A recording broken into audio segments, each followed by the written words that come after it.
Ассаляму алейкум! Добрый вечер, дорогие друзья! Вы на канале «Вкусная еда с Хадиджей». Сегодня будем с вами готовить настоящее дагестанское чуду. Я покажу вам, как приготовить чуду с зеленью, тонкое, ароматное и настолько сочное, что остановиться на одном кусочке просто невозможно. Итак, давайте начнем приготовление. Я всем желаю удачи на кухне. Пропускаем муку через сито. Здесь у меня 600 грамм. Мука белая пшеничная высшего сорта. Насыщаем ее кислородом и освобождаем от излишеств. Тесто должно получиться мягкое. Делаем небольшое углубление. Добавляем 1 чайную ложку соли. Это где-то 5 грамм. 2-3 столовые ложки растительного масла. Масло растительное сделает тесто эластичным и мягким. Подготовила 300-350 мл воды теплой. И добавляем к тесту деликатно и смешиваем все. Сразу всю воду не добавляем. У меня много на канале разных рецептов. Я оставлю ссылочки под видео в описании. Посмотрите, мои дорогие.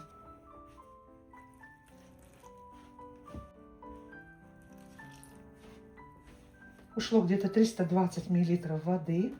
Больше не добавляем. Тесто еще немножко отдохнет. Клейковина откроется, и оно будет мягче. Слишком мягким тесто не должно быть. Если вдруг получилось так, что вы воду перелили, у вас больше воды получилось, добавьте муку. Это не такое тесто, где муку добавлять нельзя, не заварное тесто. Поэтому спокойно можете добавить. И наоборот, если много муки, мука может отличаться, то вот видите, у меня прилипает. Добавляем немножко еще муки. Буквально вот такой жмень. И достаточно. И хорошо вымешиваем, хотя бы 3-4 минутки.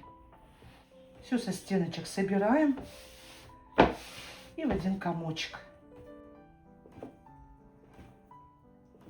Вот такое тесто у нас получилось. Оно хорошо держит форму и оно мягкое. Вот таким оно и должно быть. Под пленочку, чтобы клейковина лучше раскрылась, накрываем еще полотенцем и даем отдохнуть 30-40 минут.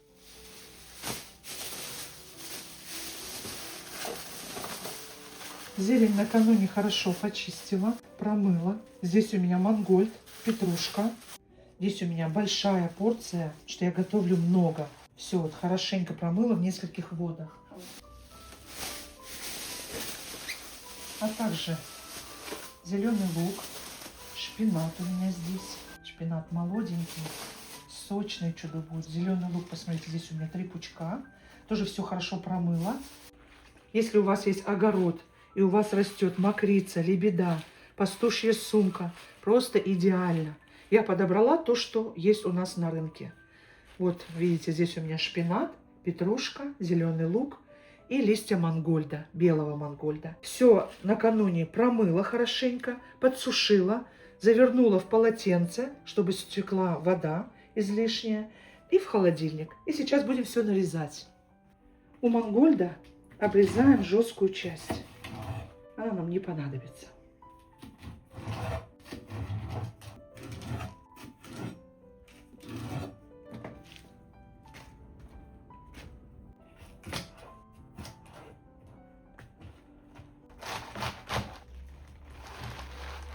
Очень удобно вот так подкручивать зелень и нарезать как можно мельче.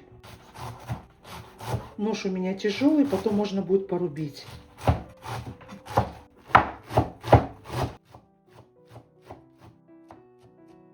Так, чтобы потом зелень не тянулась в чуду, рубим.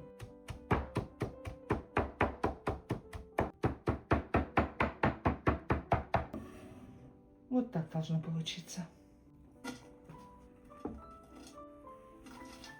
Жесткую часть обязательно отрезаем у петрушки. Петрушки много не нужно. Можно заменить ее на кинзу. И нарезаем мелко. Сначала нарезаем, а потом рубим. Ножом, либо топориком.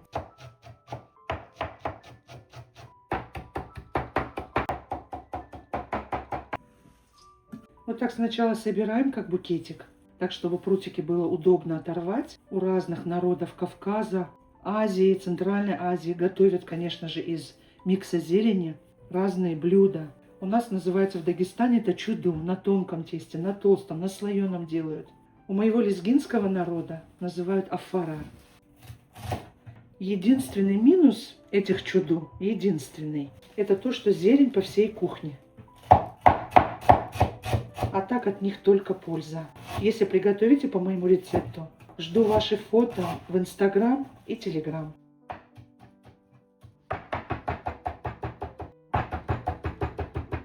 Петрушка тоже готова. Измельчаешь, она уменьшается. И теперь нарезаем шпинат. Подкручиваем. У меня шпинат молоденький, поэтому я нарезаю вместе с стебельками. Если у вас шпинат не молоденький, скажем так, обязательно прутики отрезаем. Жесткие стебельки.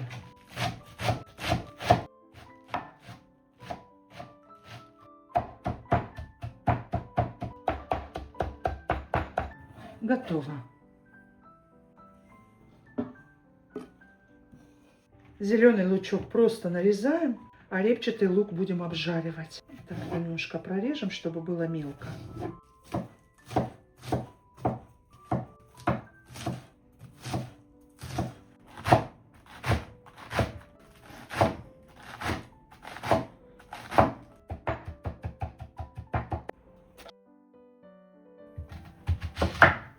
Луковица у меня 340 грамм.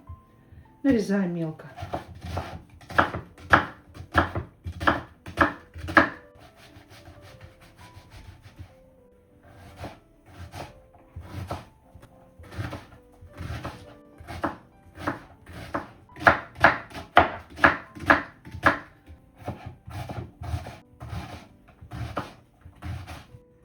И идем обжаривать. Немного растительного масла. Сюда же добавляем сливочное тоже.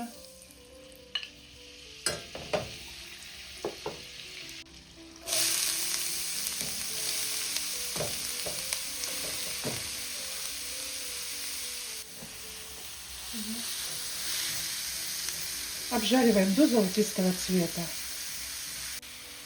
Чуть-чуть присаливаем.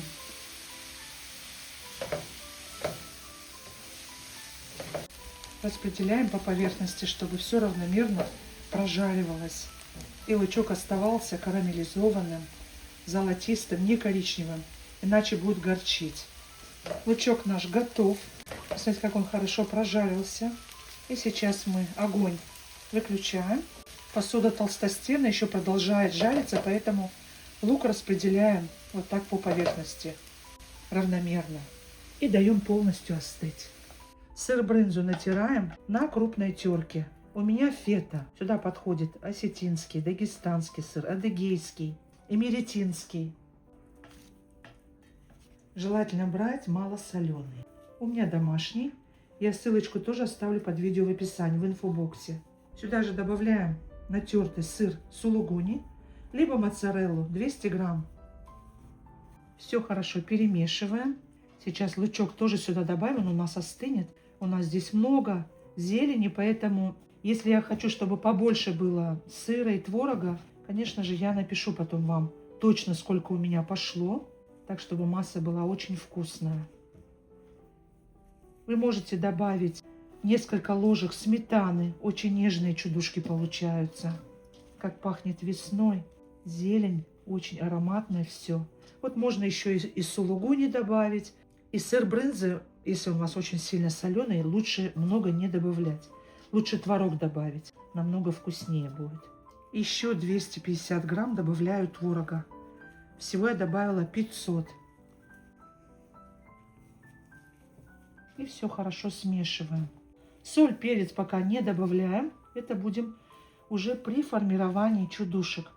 Потому что соль, она сжигает зелень, она начинает скукоживаться и влагу выделять. А нам надо, чтобы зелень выделяла влагу в момент запекания. Тогда они получаются сочные и очень вкусные. Это очень важный лайфхак. Вот так отлично уже. Вот вы видите, я люблю, когда творог видно. Лучок сюда же. И сюда же 4 яйца. Аккуратно все нежно смешиваем. Не давим зелень, распределяем. Просто рыхлим, начинку рыхлим. Вы можете яйца не сырыми отправить, а сделать яичницу. Вот у меня в других видео я показываю разновидность. Но вы попробуйте и так рецепт. Я уверяю вас, вам очень понравится. Те, кто у нас в Дагестане бывают в гостях, очень нравятся им такие чуду. И сами мы, когда входим в гости, для нас большая мастерица, если дагестанка готовит такие чуду. У меня подруги все шикарно готовят такие чуду. Посмотрите, какая красота. Начинка готова. Очень вкусная уже начинка. Сейчас заниматься будем тестом.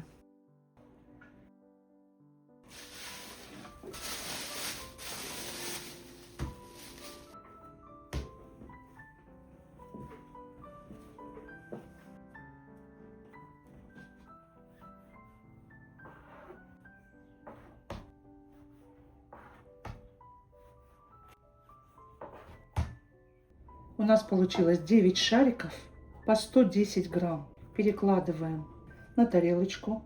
И нам нужно дать буквально 5 минут отдохнуть. Накрываем полотенцем и даем 5 минут. Берем один шарик, остальной накрываем. Подпыляем хорошо мукой. И нужно раскатать в эллипс как можно тоньше.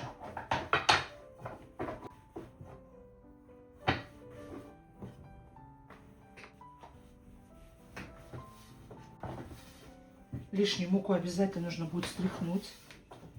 Она нам не нужна, лишняя мука. Но там, где у вас чуть-чуть залипы, обязательно нужно подпылить мукой.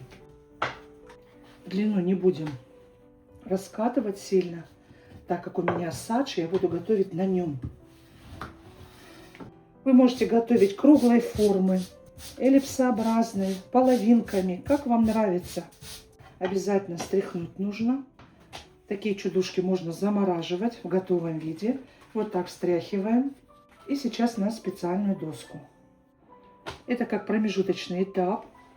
Поэтому обязательно нужно будет немножко нам подпылить мукой, чтобы чудушки не прилипли. Подготовим начинку. На одну чуду где-то 2-3 ложки большие.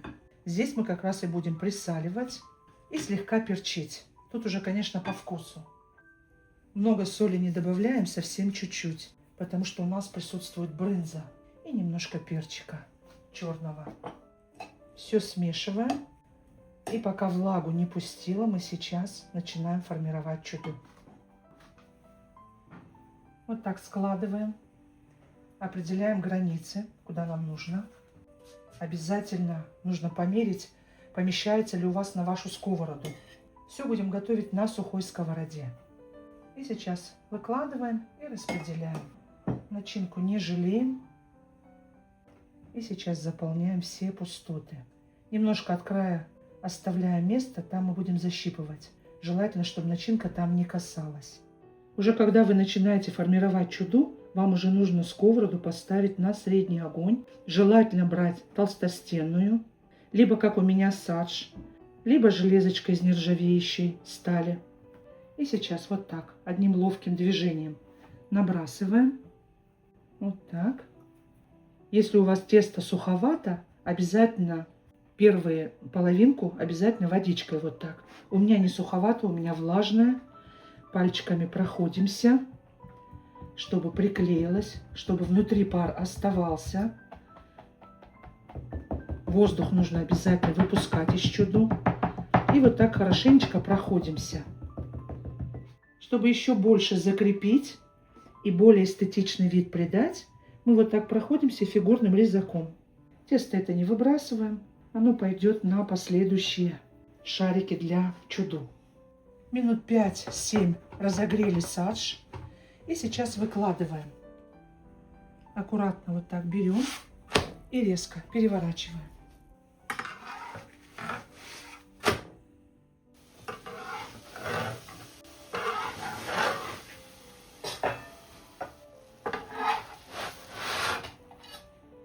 Смазываем сливочным маслом, либо топленым. Про края тоже не забываем.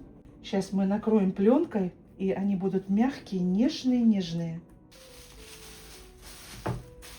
Накрываем пленкой, а также полотенцем.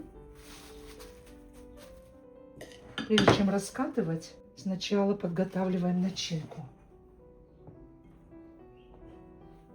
Присаливаем чуть-чуть, совсем слегка перчика. И все смешиваем. Все, готово. Раскатываем тесто.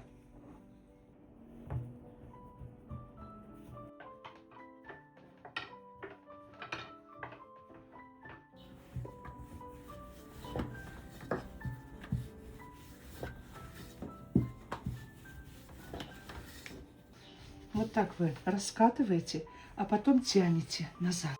И тем самым вы раскатываете. Ширина уже у нас хорошая. И сейчас я делаю эллипс. Если на краях немножко толстовато, обязательно пройдитесь вот так скалочкой. Очень удобно делать именно вот такой скалкой, тоненькой. Она везде на Кавказе, в Центральной Азии, везде продается.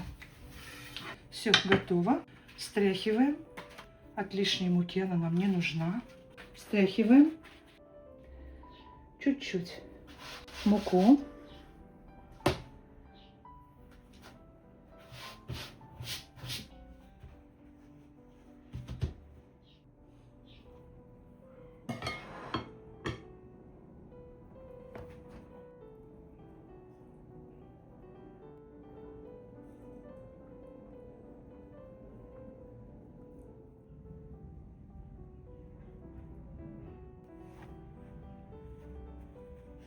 Выпускаем воздух.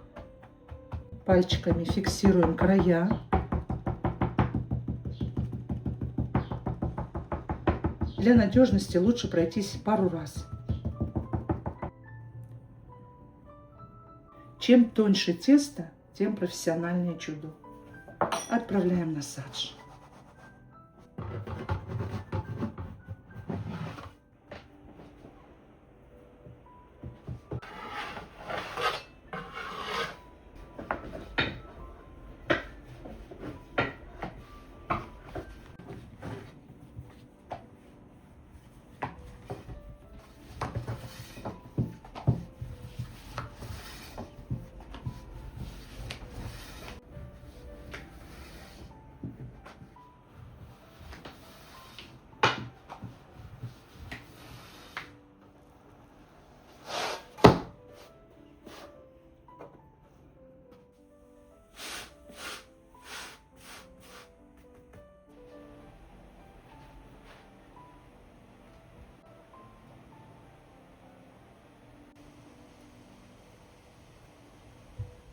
В такие чуду также можно сверху добавить орехи, грецкие орехи.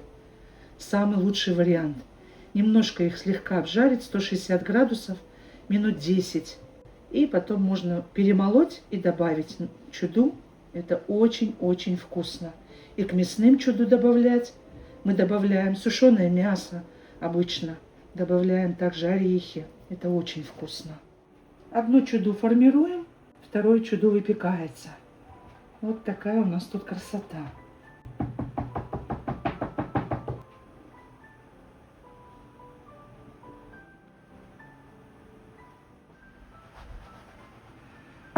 Готово здесь у нас.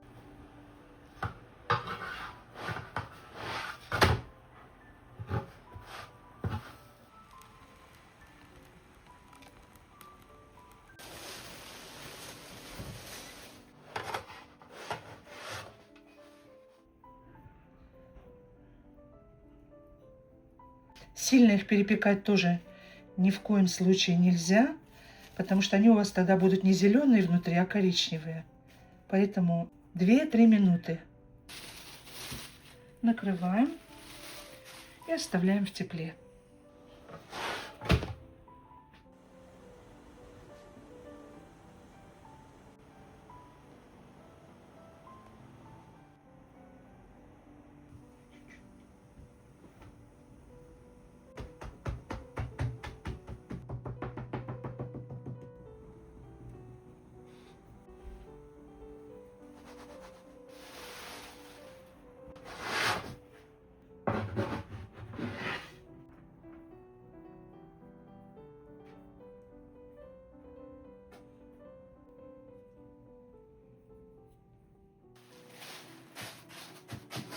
Если вы собираетесь в дорогу, то вы маслом не смазываете, чтобы они между собой не слиплись. Или хотите их, допустим, заморозить.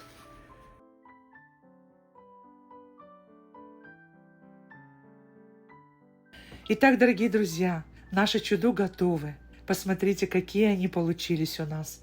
Сочные, нежные, на тонком тесте. Это не чуду, а настоящее чудо. Всем настоятельно рекомендую их приготовить. Если вам понравился этот рецепт, обязательно приготовьте его для вашей семьи. Не забудьте поддержать канал, поставьте лайк, подписывайтесь. Впереди еще ждет очень много вкусного и интересного. Пусть в вашем доме всегда будет тепло, уютно и ароматно. Приятного аппетита и до новых встреч на канале «Вкусная еда с Хадиджей». Пока-пока.